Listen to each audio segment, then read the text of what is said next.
Hello दोस्तों, आप सब कैसे हो? उम्मीद करता हूँ सभी लोग अच्छे होंगे, जहाँ भी होंगे। दोस्तों, आप लोगों के लिए एक बहुत ही ज़बरदस्त क्लास लेकर के आए हैं। इसमें मैंने 2 दिन से मैं मेहनत कर रहा हूँ। जा करके वीडियो मैंने बनाई है, जा करके ये आप लोगों के लिए प्रीलिम्स, अगर आप लोग प्रीलिम्स 2026 दे रहे हैं तो उसके लिए रामबाण है। आप लोग, बहुत सारे लोग हैं खास करके जो हिंदी मीडियम से बिलोंग करते हैं, उनकी स्थिति भी ज्यादा इतनी अच्छी नहीं रहती है कि वो 1-1.5 लाख रुपए दे करके कोचिंग को ज्वाइन कर पाए। और यूट्यूब पर भी बहुत सारे ट्रेंड एनालिसिस होते हैं, लेकिन वो बहुत ज्यादा डीप में नहीं होते हैं। प्रॉब्लम ये है, मैंने एकदम डिटेल में यहाँ पर एनालिसिस किया है। यहाँ पर मैं एक बार आपको दिखाऊं तो इस तरह से ये तो हर जगह मिल जाता है, लेकिन मैं यहाँ पर हर टॉपिक के बारे में भी बताया हूँ कि किस टॉपिक से क्वेश्चन पूछे जा रहे हैं। यहाँ तक कि करंट अफेयर में इस बार के लिए कौन से टॉपिक इंपॉर्टेंट है, वो भी मैं आपको बताया हूँ। ये जो मेंटरशिप प्रोग्राम चल रहा है ना, बहुत ही डिटेल में पीपीटी है, बनी हुई है। आप लोग देख सकते हैं यहाँ पर किस टॉपिक से कौन कौन सा क्वेश्चन पूछा गया, कौन कौन से कीवर्ड से पूछा गया, ये भी मैंने यहाँ पर डिटेल में दे दिया है। तो अगर आप हमारे मेंटरशिप में ज्वाइन है तो ये पीडीएफ आप लोगों को मिल जाएगी। मैं आप लोगों के लिए यहाँ पर भी सारी चीजें समझाता हूँ।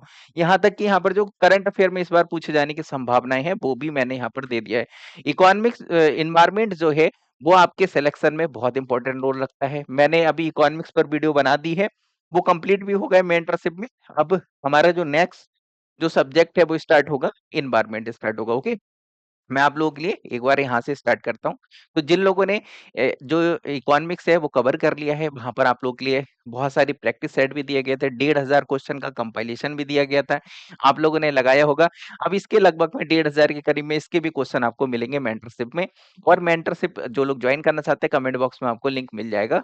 और वहां पर आप लोगों के लिए जो अब 20 टेस्ट पेपर हैं, जो ऑफलाइन टेस्ट सीरीज हमारी स्टार्ट हो रही है, वो टेस्ट सीरीज भी ऑनलाइन फ्री मिलेगी जो मेंटरशिप ज्वाइन करेगा हमारा। ओके, तो चलिए हम पहले यहाँ पर देखते हैं अपने इंपॉर्टेंट चीज के बारे में। इसका बहुत बेसब्री से हमको इंतजार था, और 2 से 3 दिनों के बाद में मैं एक और वीडियो लेकर के आऊंगा साइंस के ऊपर, साइंस एंड टेक्नोलॉजी के ऊपर। वो भी बहुत डीप एनालिसिस यहाँ पर दिया रखा होगा। यहाँ पर देखिए, आप लोग देखेंगे लगभग में 15 वर्षों का यहाँ पर हमने जो एनालिसिस है वो यहाँ पर करके यहाँ पर दिया है। ओके, 2011 से लेकर के 2025 तक के क्वेश्चन इसमें डाल दिए हैं। जब मैं इकोनॉमिक्स का ट्रेंड एनालिसिस दिया था तो कुछ लोग कह रहे थे सर उसमें 1 साल का क्यों छोड़ दिए थे, 2024 तक का ये ट्रेंड एनालिसिस उसमें क्यों दिए हैं, 2025 का क्यों नहीं दिया? अरे मैंने इसमें 2025 भी ऐड कर दिया है। ओके, परेशान नहीं होना है। आखिर इन्वायरमेंट की अगर हम बात करें तो इन्वायरमेंट है वो बहुत इंपॉर्टेंट है आपके एग्जाम के लिए। देखिए, अलग आप लोग अलग अलग जगह पर देखेंगे ट्रेंड एनालिसिस, तो आपको अलग अलग दिखेगा। जैसे कहीं कहीं पर आप लोग देखेंगे तो कहीं पर क्वेश्चन 15 दिखेगा, कहीं-कहीं पर यहाँ पर जैसे 2025 में ही देखेंगे तो कोई 16 लिखा होगा, कोई 17 लिखा होगा। ऐसा इसलिए होता है क्योंकि क्वेश्चन मिक्स टाइप के होते हैं। कई बार उसी क्वेश्चन को कुछ कोचिंग वाले हैं या कुछ लोग हैं उसको डाल देते हैं, ज्योग्राफी में डाल देंगे, मैपिंग में डाल देंगे, या फिर उसको आईआर वाले सेक्शन में डाल देते, कुछ लोग उसको एनवायरनमेंट वाले, क्योंकि क्वेश्चन की प्रकृति ऐसे थोड़ी ना यूपीएससी कहता है यहाँ पर लिख दिया सब्जेक्ट कि ये एनवायरनमेंट से, ये हिस्ट्री से, ये पॉलिटी से है। वो तो सिलेबस दिया है, उस सिलेबस में टॉपिक है, उन सभी टॉपिक्स को प्रिपेयर करके जाना है। वो मिक्स करके के भी क्वेश्चन पूछता है। तो इस वजह से ये हर जगह आपको थोड़ा बहुत अलग-अलग दिखाई देगा। 1-2 नंबर जो हैं वो आगे-पीछे होते हैं, जिससे आपको परेशान नहीं होना है। ओके? तो मैंने यहाँ पर 2 चार्ट लगाए हैं। जैसे आप यहाँ पर देखेंगे, जैसे 2022 में यहाँ पर 19 क्वेश्चन है, यहाँ पर आप 2022 में देखिए, यहाँ पर 18 क्वेश्चन है। ऐसा इसलिए क्योंकि मैंने दोनों चार्ट यहाँ पर लगा दिए हैं जो संभावित हैं, जिससे क्वेश्चन पूछे जाते हैं। लेकिन अगर हम ओवरऑल की बात करें, देखिए एनवायरनमेंट से सभी लोग जानते हैं 18 क्वेश्चन से लेकर के 22 क्वेश्चन तक अभी रिसेंट ईयर में अभी पूछे जा रहे हैं। ओके, जिसमें से मोस्टली इसके जो क्वेश्चन जो हैं वो हम बहुत आसानी से कर देते हैं, इजी टू मॉडरेट में आते हैं। और दूसरी एक अच्छी बात है, एनवायरनमेंट में उन टॉपिक्स से पूछे जाने की संभावनाएं हमेशा ज्यादा रहती हैं जो करंट में रहते हैं। यानी कि आपकी मेहनत ऑलरेडी कम हो जाती है। जो करंट में इस बार टॉपिक है उन्हीं को पढ़ के बहुत अच्छे से जाना है, तो आपके 2-4 क्वेश्चन और एक्स्ट्रा सही हो जाएंगे। ठीक है, तो अगर हम लोग बात करें, अगर हम 18 क्वेश्चन का भी एवरेज लेकर के चलें, प्रीलिम्स में क्वालीफाई करने के लिए 45 क्वेश्चन लगभग में सही करना है आप लोगों के लिए। तो इतना बड़ा वेटेज यहाँ पर है, तो इसको आप इग्नोर नहीं कर सकते बिल्कुल भी। इसको आप इग्नोर नहीं कर सकते। आपके सिलेक्शन के लिए इकोनॉमिक्स हो गया, पॉलिटी हो गया, ज्योग्राफी हो गया, और साथ में एनवायरनमेंट हो गया। ये जो कुछ ऐसे सेक्शन है ना, और मॉडर्न हिस्ट्री हो गया, इस तरह से कुछ सेक्शन है जिनका आपने थोड़ा-थोड़ा बेसिक पढ़ा है, अब आप आसानी से पेपर को क्वालीफाई कर सकते हैं अगर आप संतुलित तैयारी करते हैं तब। अपनी जो एनर्जी है और जो आपका टाइम है, समय है, वो सही जगह पर आपको लगाना है। तो सही जगह पर लगाना है वो कैसे पता चलेगा? यहाँ पर पता चलेगा। तो हम यहाँ पर डीप ट्रेंड एनालिसिस लेकर के आए हैं। तो जैसे आप लोग देख सकते हैं कि क्वेश्चन की प्रवृत्ति है वो थोड़ी कम-ज़्यादा होती रहती है, लेकिन यूपीएससी ने कसम थोड़ी ना कही है कि मैं यहाँ से क्वेश्चन जो है वो 12 ही पूछूँगा। 2018 के बाद से आप देखेंगे कि एनवायरनमेंट से क्वेश्चन ज़्यादा पूछे जा रहे हैं क्योंकि आप लोग जानते हैं कि यूपीएससी का जो आईएएस का पेपर होता है और आईएफएस का एग्ज़ाम होता है, तो इन दोनों को साथ में अब कराया जाने लगा। मतलब प्रीलिम्स का जो एग्ज़ाम होता है, जो आईएफएस होता है, इंडियन फॉरेस्ट सर्विस होता है, इन दोनों का प्रीलिम्स अब एक साथ होता है। ये आईएफएस की मिली मतलब इसमें ऐड हो जाने की वजह से आप देखेंगे एनवायरनमेंट से क्वेश्चन ज़्यादा पूछे जा रहे हैं। और दूसरा क्या है, जलवायु परिवर्तन की वजह से भी क्वेश्चन ज़्यादा पूछे जा रहे हैं क्योंकि जलवायु परिवर्तन पर हम बहुत तेज़ी से काम कर रहे हैं। इसके अलावा एनर्जी सेक्टर हो गया, अन्य चीज़ें हो गई, उन पर भी हम बहुत तेज़ी से काम कर रहे हैं, वो भी कहीं न कहीं इसी से रिलेटेड है। इस वजह से हमको बहुत अच्छे से इसको प्रिपेयर करना है। देखिए, आप एनवायरनमेंट को इंडिविजुअल सब्जेक्ट नहीं समझ सकते, आपको इंटरलिंक करके पढ़ना पड़ेगा क्योंकि एनवायरनमेंट है, उसका संबंध ज्योग्राफी से भी है, एनवायरनमेंट है, उसका संबंध विज्ञान एवं प्रौद्योगिकी से भी है, उसका संबंध है, वो आपको जीव विज्ञान से भी देखने को मिलेगा। इसके अलावा करंट अफेयर्स से भी इसका लिंक देखने को मिलेगा। यानी कि आपको स्टैटिक पार्ट जो है, वो पढ़ना है और जो करंट वाला पार्ट है, उससे उसको लिंक करते हुए पढ़ाई करना है। यानी कि सभी सब्जेक्टों को आप लोग लिंक करके पढ़ेंगे, बहुत आसानी से हो जाएगा। देखिए, अगर हम लोग बात करें क्वेश्चन की, तो अब एनवायरनमेंट तो बहुत बड़ा है।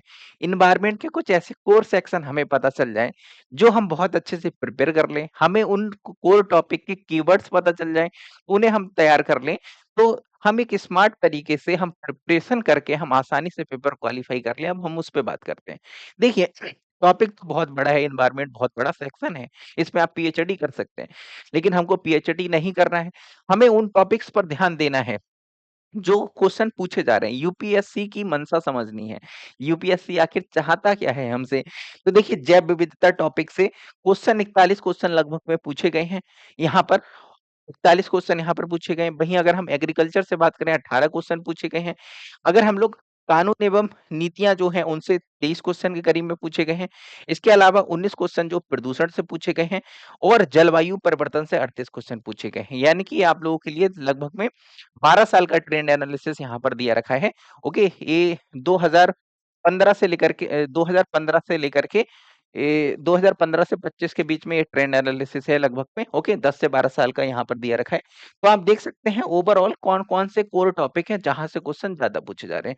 यानी कि जैव विविधता आपकी प्रायोरिटी में होना चाहिए, जलवायु परिवर्तन आपका प्रायोरिटी में होना चाहिए, प्रदूषण क्या है आपका प्रायोरिटी में होना चाहिए, इसके अलावा एग्रीकल्चर है ये भी आपका प्रायोरिटी में होना चाहिए। इस तरह से आपको प्रिपेयर करना है। ओके, देखिए, यहाँ पर मैंने थोड़ा-सा और भी चीज़ें कुछ ऐड की हैं।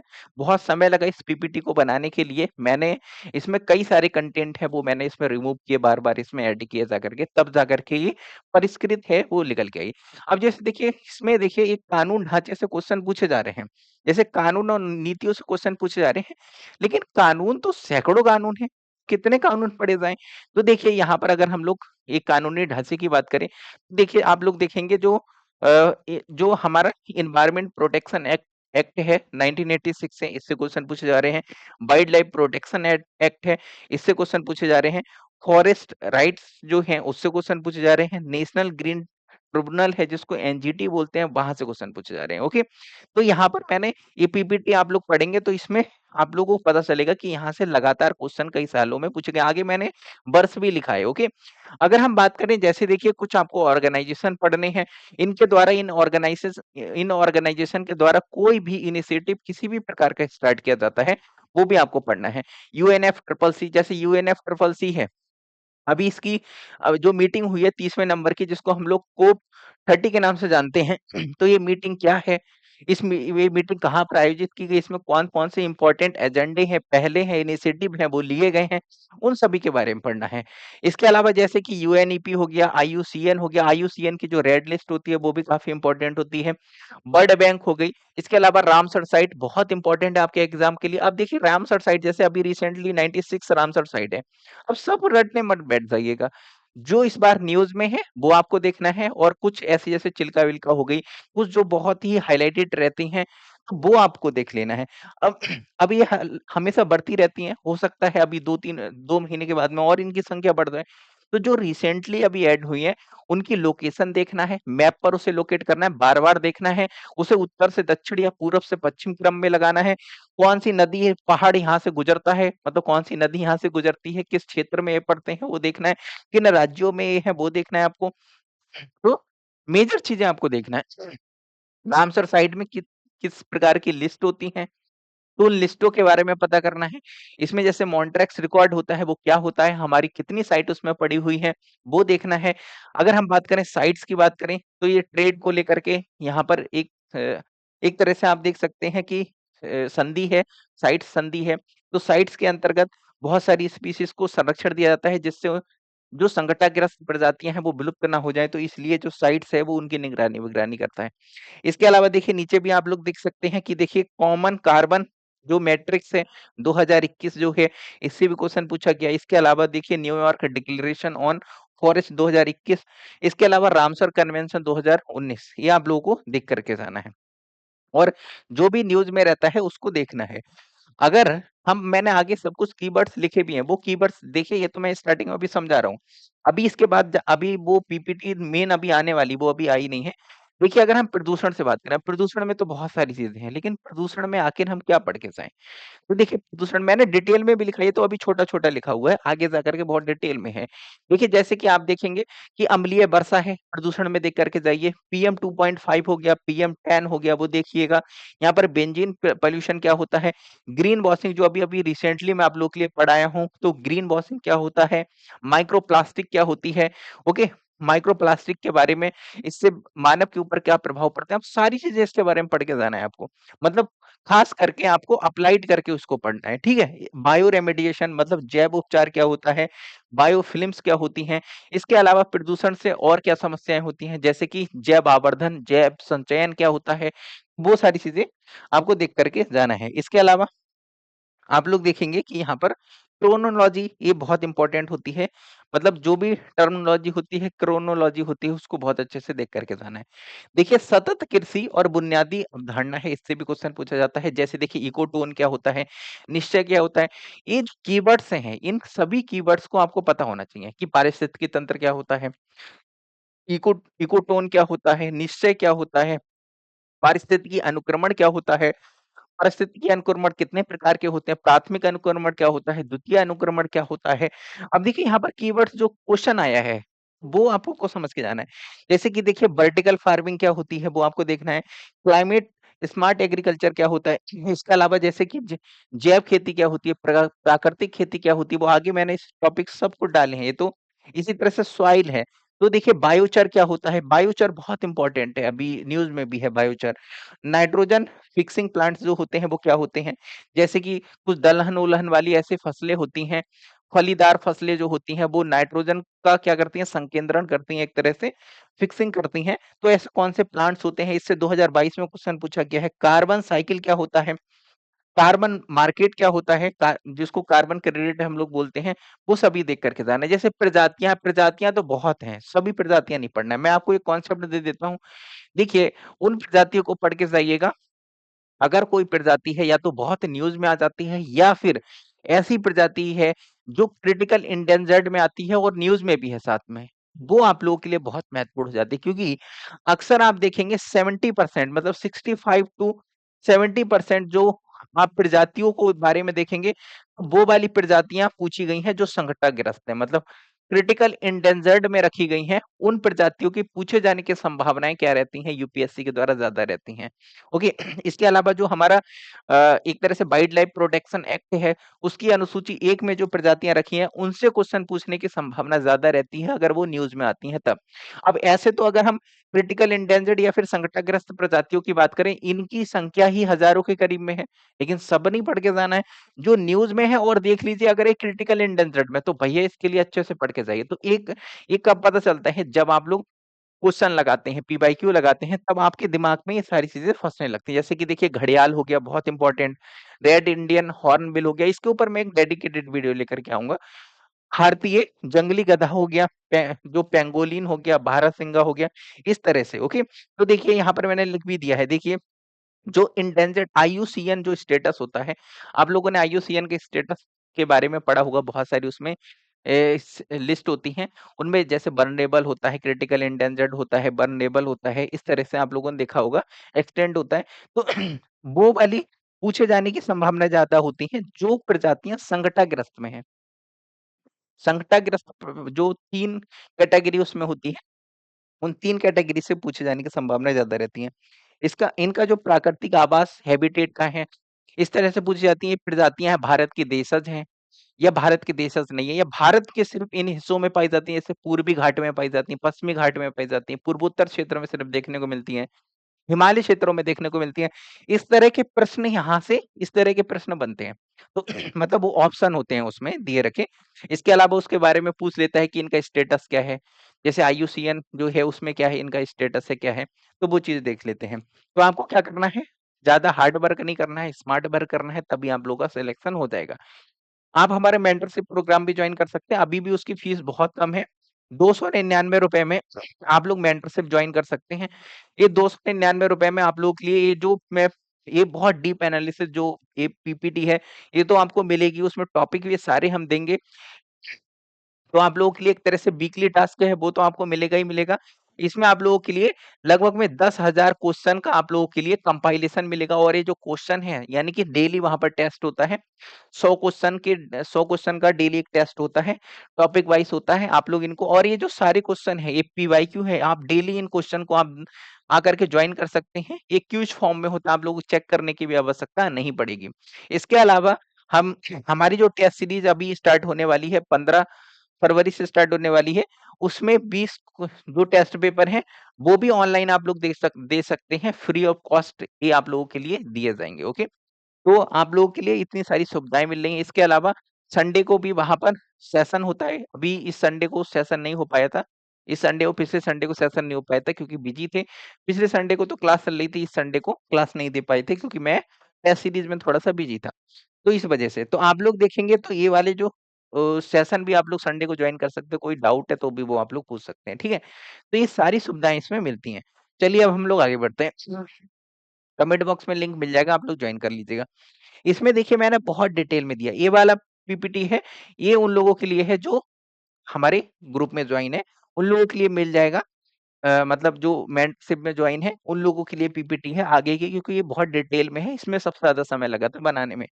आप लोग देखेंगे, आप लोग जैसे देख सकते हैं कि इकोसिस्टम से ऐसे 6 क्वेश्चन पूछे गए हैं, जैव विविधता जो है बायोडायवर्सिटी से 41 क्वेश्चन पूछे गए हैं, संरक्षित क्षेत्र से 11 क्वेश्चन पूछे गए हैं। ओके, इसी तरह से अगर हम लोग बात करें कि यहाँ पर जो अभी समय हुए हैं, जो संगठन है उनसे 23 क्वेश्चन पूछे गए हैं लगभग में, कानून से 23 क्वेश्चन पूछे गए हैं लगभग में, वन एवं जो वन संबंधी कानून जो हैं, जो फॉरेस्ट लॉ है, वहाँ से 5 क्वेश्चन आए हैं। वन एवं उससे संबंधित कानून से 5 क्वेश्चन आए हैं, इसी तरह से जलवायु परिवर्तन से बहुत सारे क्वेश्चन आए हैं। प्रदूषण से 19 क्वेश्चन के करीब में है। ऊर्जा के जो अपारंपरिक जो स्रोत हैं, मतलब एक तरह से अपरंपरागत स्रोत रिन्यूएबल एनर्जी है, वहाँ से 12 क्वेश्चन आए हैं। एग्रीकल्चर से 18 के करीब में है। सुर्खियों में रही जो मतलब टर्म्स होते हैं उनसे क्वेश्चन लगभग में 7 क्वेश्चन के करीब में है। अच्छा वो थोड़ा-सा उधर कट गया है, कोई बात नहीं। ये पीपीटी मैंने बनाने में सबसे ज़्यादा समय इसी पीपीटी को लगा क्योंकि खोज-खोज करके बनाना पड़ता है दोस्तों। तो ये चीज़ आप लोग देख सकते हैं। अब देखिए, आप लोग ये भी देख सकते हैं कि कौन-कौन से टॉपिक से क्वेश्चन पूछे जा रहे हैं। उस क्वेश्चन्स किस-किस साल में क्वेश्चन पूछे गए हैं, बार-बार क्वेश्चन उन टॉपिक से रिपीटेड हुए हैं, तो मैंने वो यहाँ पर सब लिख दिए।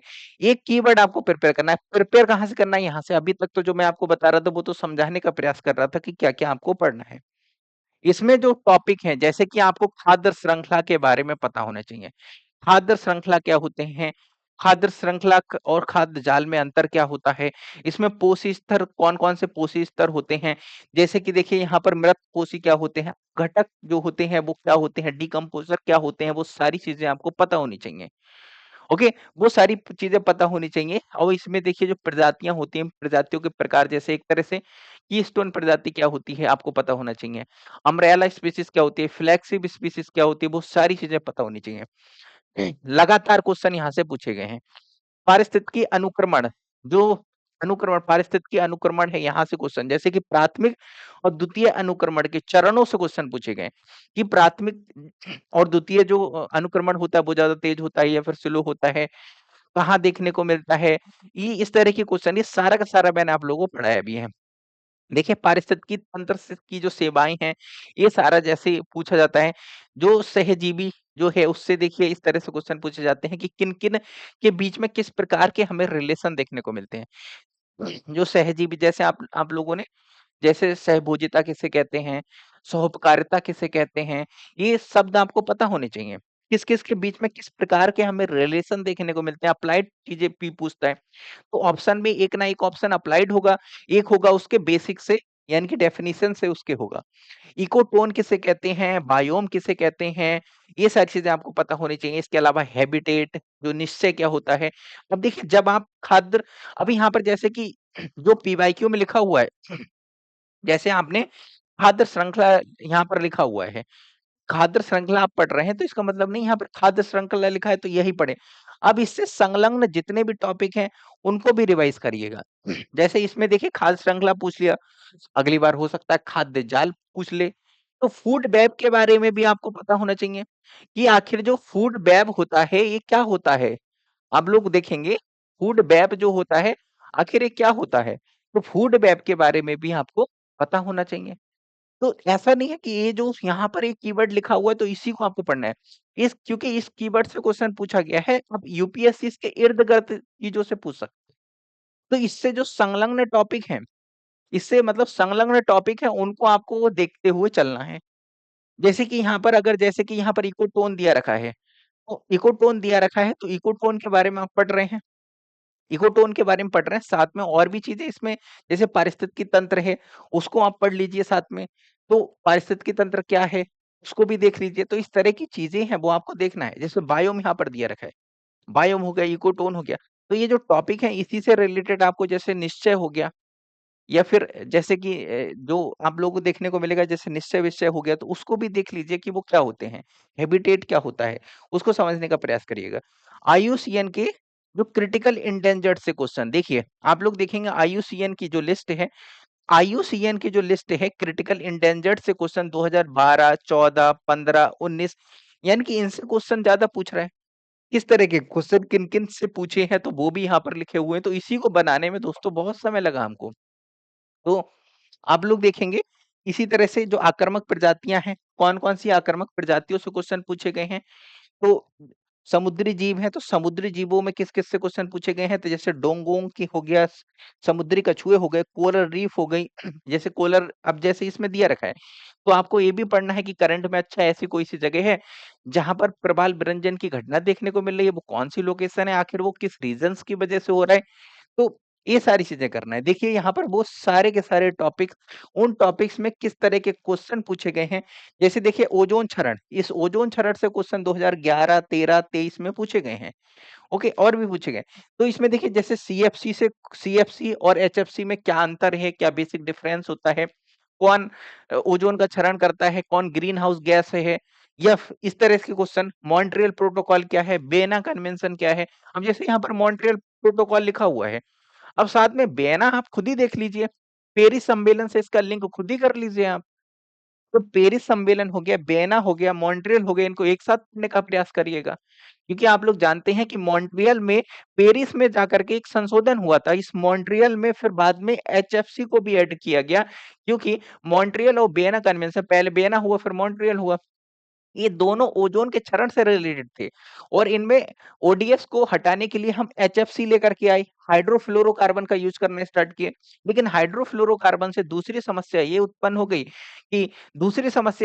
गई कि इससे ग्रीन हाउ क्योंकि ये ग्रीन हाउस गैस है, ये ओज़ोन का क्षरण नहीं करती है, लेकिन ये इसका ग्लोबल वार्मिंग पोटेंशियल बहुत ज़्यादा होता है। बोले कि यार ये बड़ी समस्या हो गई। तो यहाँ पर क्या हुआ, एक संशोधन हुआ, पेरिस में जाकर के संशोधन हुआ, पेरिस में सम्मेलन होता है, वहाँ पर इसमें संशोधन होता है। संशोधन करके कहा जाता है कि नहीं, अब देखिए यहाँ पर हम ओडीएस के साथ-साथ में ग्रीन हाउस गैसेस हैं, उनका भी उत्सर्जन कम करेंगे, यानी कि एचएफसी का भी उपयोग अब हम जो रेफ्रिजरेटर होता है, एसी होता है, इस तरह के शीतलक गैस के रूप में हम इसका उपयोग नहीं करेंगे। ओके? तो आप लोग देखेंगे इसी तरह से कार्बन क्रेडिट, आप देखेंगे social cost of carbon, carbon sink क्या होता है, ये सारे bio filters, bio remediation, cloud seeding क्या होता है, क्लाउड सीडिंग अभी रिसेंटली दिल्ली में कराया गया, फेल हो गया। अभी क्लाउड सीडिंग क्या होता है अब जाकर के इस बार एग्जाम के लिए महत्वपूर्ण हो गया। तो इसी तरह से आप लोग देखेंगे, ये पीपीटी आप लोगों के लिए पूरी मिल जाएगी, बहुत ही डिटेल में, बहुत मेहनत से बनाई है। अब देखिए जैसे जै जैविक खेती क्या होती है, आप लोग देखेंगे इसी में, अब जैसे जैविक खेती आप लोग पढ़ रहे हैं, तो यहाँ पर अब प्राकृतिक खेती नहीं, लेकिन वो इसी से रिलेटेड है। तो आप लोग इसमें यहाँ पर जो प्राकृतिक खेती जो है, प्राकृतिक कृषि या फिर खेती, वो आप इससे पढ़िए। अब आप दोनों को अंतर करने का कोशिश करिए। अच्छा, जैविक खेती, प्राकृतिक खेती क्या होती है या फिर जैविक खेती क्या होती है, या दोनों एक ही हैं? अच्छा, एक और इससे शब्द मिलता-जुलता होगा, इससे एक और शब्द मिलता-जुलता होता है zero budget, zero budget agriculture या फिर खेती, ज़ीरो बजट कृषि क्या होती है? अब ज़ीरो बजट कृषि है, इसमें क्या अंतर है? क्या जैविक खेती या प्राकृतिक खेती एक ही है? या फिर जैविक खेती या प्राकृतिक खेती और ज़ीरो बजट फार्मिंग क्या एक ही है? इनको पता करने का प्रयास करिएगा। एक ही है या फिर अलग है, या फिर इनमें कौन-कौन से बेसिक डिफरेंस हैं? अभी का आप खुद से आपको ये टॉपिक प्रिपेयर करने पड़ेंगे। और जिसने ये कर लिया काम, मतलब ये कीवर्ड्स ही प्रिपेयर कर लीजिए, बहुत आसानी से। अगर आप 2-3 दिन भी बैठेंगे, 2-3 दिनों में सारे के सारे कीवर्ड मैक्सिमम तो इसमें आपके पढ़े हुए होंगे। क्योंकि अगर आप इस बार पेपर दे रहे हैं, तो आप ऐसा थोड़ी ना आज से ही प्रिपरेशन स्टार्ट किए होंगे कि आपको अब आपको जैसे सिंचाई की तकनीक है, भी सिंचाई की तकनीक पढ़ने में आपको अब जैसे स्प्रिंकल सिंचाई, ड्रिप सिंचाई, वो सब पढ़ा हुआ है आपका। अब उसको पढ़ने में समय लगेगा क्या? आप पारिस्थितिकी तंत्र क्या होता है, अब वो आप तैयार करेंगे क्या? नहीं, आपको क्या करना है, अब इस पर वर्क करना है। जैसे आपने जैविक खेती पढ़ा, तो ज़ीरो बजट फार्मिंग क्या होता है, इससे क्या अंतर है? क्या प्राकृतिक खेती और जैविक खेती एक ही है या फिर अलग-अलग है? मिट्टी में पोषक तत्व, भारत में किस प्रकार के पोषक तत्वों की कमी है, वो हमें देखना है। जैसे जलोढ़ मृदा है, तो उसमें किस प्रकार के पोषक तत्व को कमी पाई जाती है। काली मृदा है, उसमें देखिए आप लोग देखेंगे मिट्टी में पोषण से क्वेश्चन पूछे जाते हैं। मतलब जैसे कि नीम कोटेड यूरिया, अब जैसे देखिए यहाँ पर दिया रखा है नीम कोटेड यूरिया, अब gold urea, nano liquid urea news में था। उससे आगे बढ़ कर के एक कदम और आगे बढ़ कर के इस बार न्यूज़ में है गोल्ड कोटेड यूरिया। अब जैसे यहाँ पर नीम कोटेड यूरिया अगर दिया रखा है, तो आपके दिमाग में ऐसे तुरंत आना चाहिए, यार नीम कोटेड यूरिया तो इस बार दिया रखा है। तो मैंने इसी तरह से एक टॉपिक नया पढ़ा है। कौन सा टॉपिक पढ़ा है? मैंने टॉपिक पढ़ा है कि यार नीम कोटेड की जगह पर गोल्ड कोटेड यूरिया, यूरिया मैंने पढ़ा है। तो यार ये जब इससे क्वेश्चन यूपीएससी ने पूछा है, तो क्या उस उससे क्वेश्चन नहीं पूछ सकता है? तो गोल्ड कोटेड यूरिया से भी पूछ सकता है। तो आप लोग देखिएगा इस तरह की चीज़ें, जैसे कि मृदा स्वास्थ्य कार्ड यहाँ पर दिया रखा है, इसी तरह से देखिए जो फोर्टिगेशन, ड्रिप सिंचाई, स्प्रिंकल सिंचाई, बहुत सारी चीज़ें होती हैं। तो ये सारी चीज़ें देखिए, नदियाँ और पार्क जो हैं, यानी कि देखिए जब आप उद्यान पढ़ रहे हैं, तो उद्यानों को पढ़ते समय ध्यान रखिएगा कि वो किस नदी के किनारे हैं, या कौन-सी नदी उनसे होकर के गुजरती है, किन राज्यों में वो अवस्थित हैं। देखिए, यहाँ पर मैंने स्पेशली ये लाइन से इसी तरह से लिख दिया है।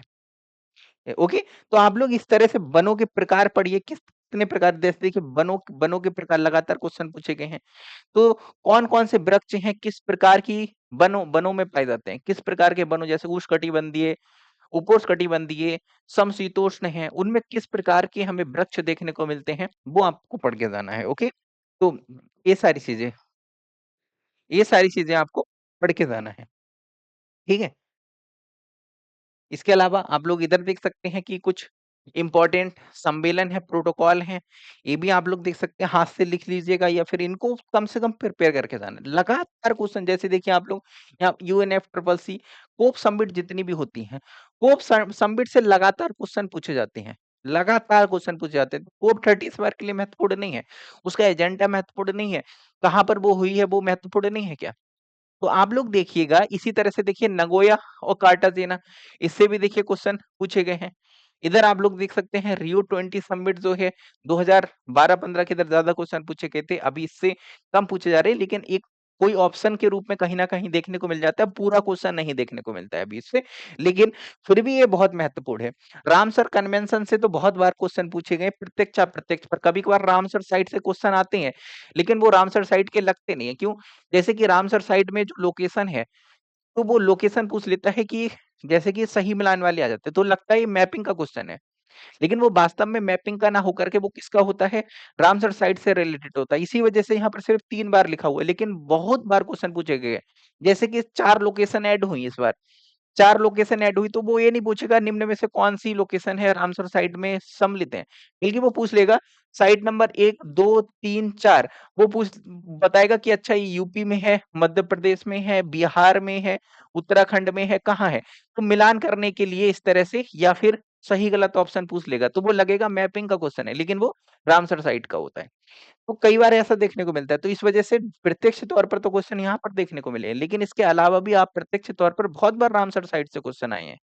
तो ये चीज़ है, ओके तो ये चीज़ है क्योंकि अगर मैं वो क्वेश्चन भी यहाँ पर ऐड कर देता फिर आप लोग कहते कि अरे सर ये आपने इसमें ऐड कर दिए हैं क्वेश्चन यहाँ पर तो हमें वो क्वेश्चन ही नहीं लग रहा है, ये तो मैपिंग का क्वेश्चन आपने इसमें डाल दिया, तो इस वजह से मैंने नहीं लिखा, लेकिन मैंने सोचा कि बता दूँगा जब मैं पीपीटी बता रहूँगा। इसके अलावा देखिए जैव विविधता से क्वेश्चन बहुत पूछा जाता है। मतलब आप लोग जैसे देखिए यहाँ पर खाद्य श्रृंखला हो गया, पोषण स्तर हो गए, ये सारी चीज़ें एंडेंजर्ड स्पीशीज़ जो हैं, एक तरह से स्थानिक प्रजातियाँ हैं, भारत के अंदर कौन-कौन सी हैं, आक्रामक विदेशी प्रजातियाँ जो हो गई, वो सारी की सारी यहाँ पर सहजीवी संबंध, लाइकेन और जो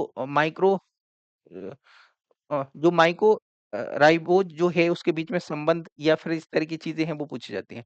ये चीज़ आप लोग देख सकते हैं, ये सारी चीज़ें हैं, यहाँ पर बहुत सारा इधर दिया रखा है, ठीक है?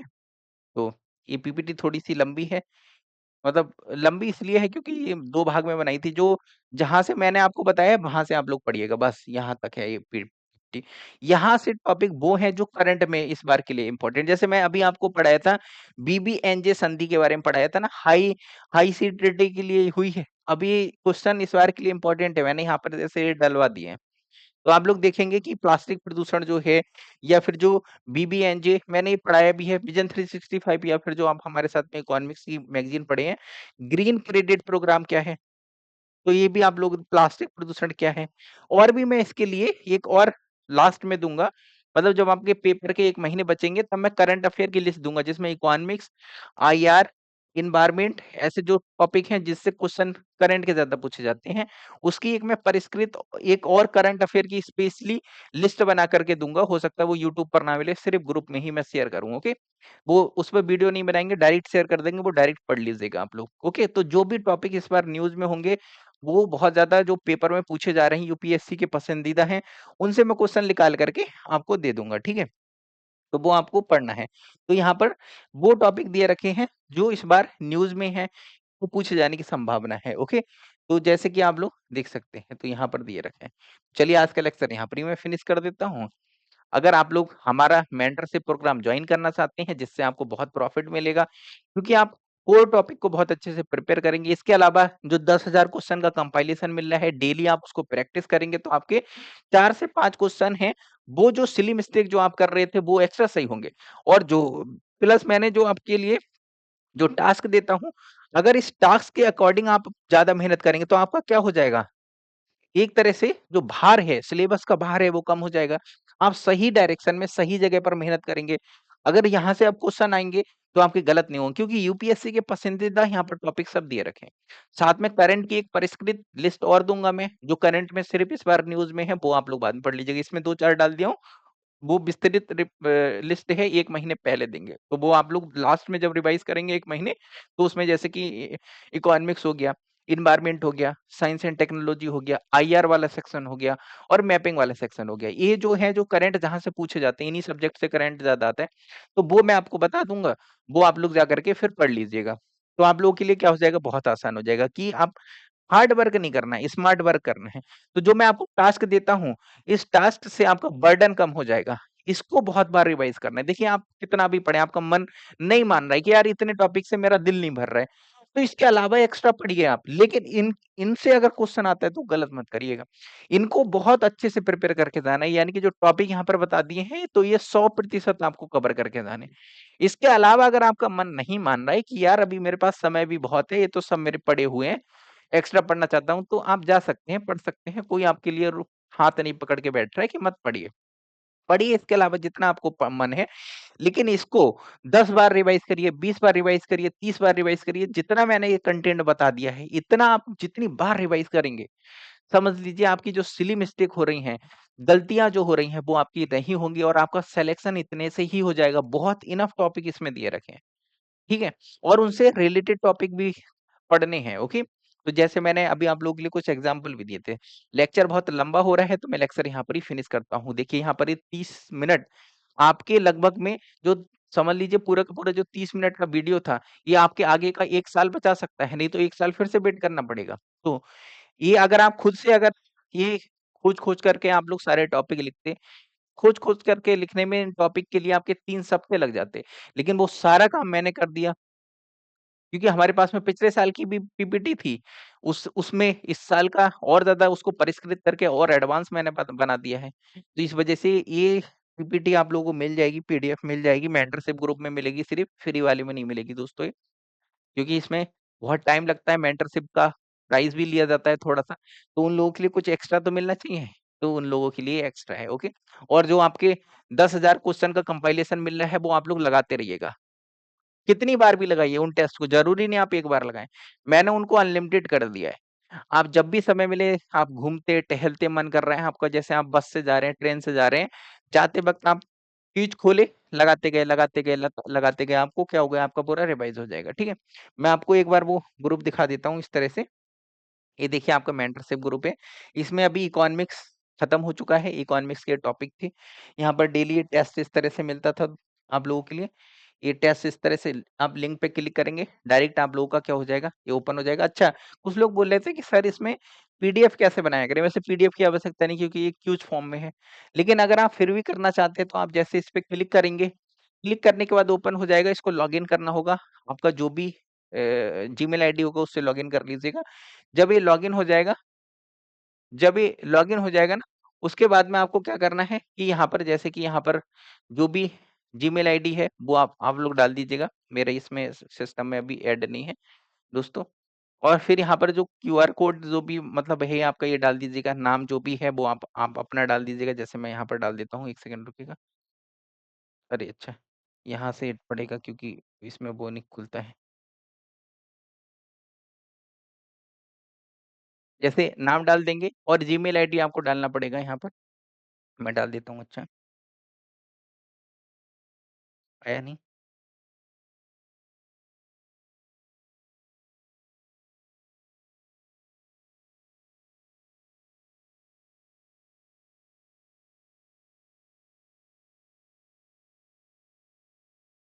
सही पड़ा?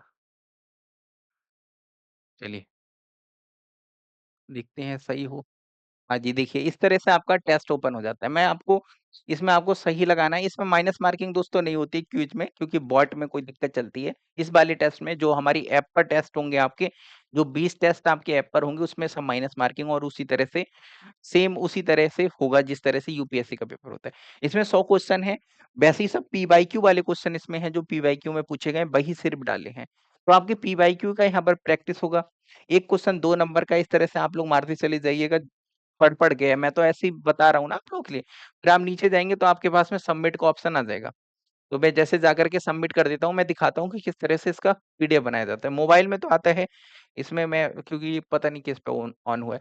आप लोग क्रोम में इसको ओपन किया करिए, ओके? तो आपको लॉगिन नहीं करना पड़ेगा, नहीं तो हर बार में लॉगिन माँगता है। आप लोग जो क्यूआर वो लिंक है, लिंक को क्लिक करके पेस्ट कर दिया करिए अपने क्रोम में पेस्ट कर देंगे तो आप लोगों को मिल जाएगा। देखिए मैं अभी दिखाता हूँ। अरे जल्दी चला जा भाई नीचे, कितना देर लगाएगा तू? इधर से कर देता हूँ। अब देखिए यहाँ पर आप सबमिट करेंगे इस तरह से। ये बोर्ड पे मैंने ओपन किया है, ये क्या पूछ रहा है भाई?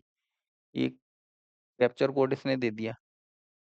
अ, इसमें पूछ तो कुछ नहीं रहा है, कार सेलेक्ट करनी है क्या? अच्छा, ऊपर से कहीं छुपा हुआ है, क्या हो गया इसको? कुछ तो सेलेक्ट करने के लिए बोल रहा है। Please try again. दोस्तों ऊपर ये छुप रहा है क्योंकि ये बोर्ड है ना, बोर्ड पे हम कभी लॉगिन नहीं करते हैं, इस वजह से ये पूछ रहा है कहीं तुम कोई और तो नहीं हो? मतलब बॉट-वॉट तो नहीं? अच्छा ये पूछ रहा है। मोटरसाइकिल, मोटरसाइकिल सेलेक्ट करो भई मोटरसाइकिल। मोटरसाइकिल सेलेक्ट कर दिए। हाँ, अब देखिए हो गया। क्योंकि ये बोर्ड पे कभी हम लॉगिन नहीं करते हैं ना, इस वजह से पूछ रहा है कहीं कोई कंप्यूटर-वम्प्यूटर तो नहीं है, तो वो कैप्चर कोड आ गया था।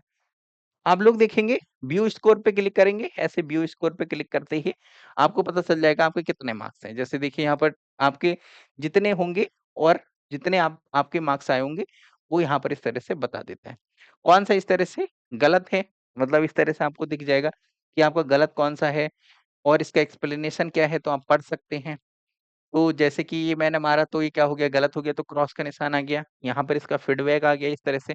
अब इसकी पीडीएफ आप बनाना चाहते हैं ना, तो ये आप अपने क्रोम पर ओपन करेंगे ना, तो क्रोम पर ओपन करने के बाद इस तरह से एक ऑप्शन आता है। इसी में एक प्रिंट का ऑप्शन आता है। प्रिंट पर आप क्लिक करेंगे। प्रिंट पे क्लिक करने के बाद में आपको सेव टू पीडीएफ पर करना है। सेव टू पीडीएफ पर करना है। देखिए मेरे में प्रिंटर क्योंकि वो पहले इसमें कभी लैपटॉप में मैंने चलाया होगा, तो इस वजह से मेरा लैप वो प्रिंटर का नाम आ रहा है एप्सॉन का, लेकिन आप लोगों को सेव टू पीडीएफ पर करना है। आपके हर ब्राउजर में आता है ये ऑप्शन, क्रोम ब्राउजर या जिसमें भी आप लोग यूज करते होंगे, और फिर आपको यहाँ पर सेव कर देना है। जैसे ही आप सेव कर देंगे, पूछेगा कि कहाँ पर आप सेव करना चाहते हैं। जैसे जो क्योंकि ये लैपटॉप में है, इस वजह से पूछ रहा है, आपके मोबाइल में तो डायरेक्ट ही सेव हो जाएगा दोस्तों। अब देखिए इस तरह से पीडीएफ शेयर हो जाएगी। तो आप लोग मुझसे माँगते हैं सर पीडीएफ दे दीजिए, पीडीएफ दे दीजिए। अरे आप खुद ही पीडीएफ बना सकते हैं। थोड़ा आप लोग एडवांस हो जाइए। तो इस तरह से आप लोग देख सकते हैं। मैं आप लोगों को दिखा देता हूँ। इसी में टास्क वास इसी में सारी चीज़ें मिलती हैं इस तरह से। रिज़ल्ट-विज़ल्ट भी इसमें शेयर किया जाता है। तो रिज़ल्ट-विज़ल्ट आप लोग देख सकते हैं, इस तरह से ये रिज़ल्ट आता है। आप लोग जो टेस्ट देते हैं, मैं आप लोगों को दिखा देता हूँ किस तरह से पीडीएफ बनी हुई होगी। ये देखिए इकोनॉमिक्स 15वें नंबर का था। यही वाला है शायद। हाँ जी, यही है। तो इस तरह से पीडीएफ ओपन हो जाएगी। अरे, अरे! कैमरे को क्या हो गया? आप देखिएगा, ये इस तरह से पूरी पीडीएफ बन गई। आप इस पीडीएफ को पढ़ सकते हैं। ये देखिए, पूरा पीडीएफ बन गया ना? आप लोग कहते हैं गुरुजी पीडीएफ दे दीजिए, पीडीएफ दे दीजिए। अरे! पीडीएफ 2 मिनट में आप पीडीएफ बना सकते हैं। ये देखिए, आपका पूरा का पूरा आपने जितने सही किए हैं, गलत किए हैं, सब कुछ तो आ गया इसमें, पूरा एक्सप्लेनेशन आ गया। आप लोग इसको देख सकते हैं। तो ये पीडीएफ आपको इस तरह से मिल जाएगी, ओके?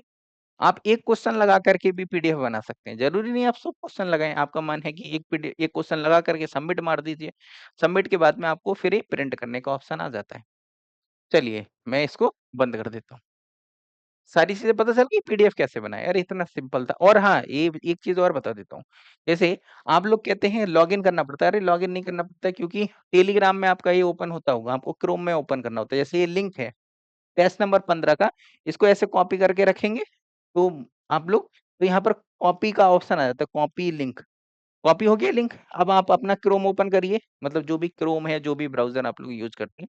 जैसे मेरा ये वाला है, मैं जैसे यहाँ क्लिक करूँगा और पेस्ट कर दूँगा। पेस्ट करने के बाद में एंटर कर देना है। देखिए एंटर करेंगे, कोई लॉगिन नहीं माँगे क्योंकि ऑलरेडी ये लॉगिन हो जाएगा। जैसे मेरा यहाँ पर लॉगिन हो जाएगा।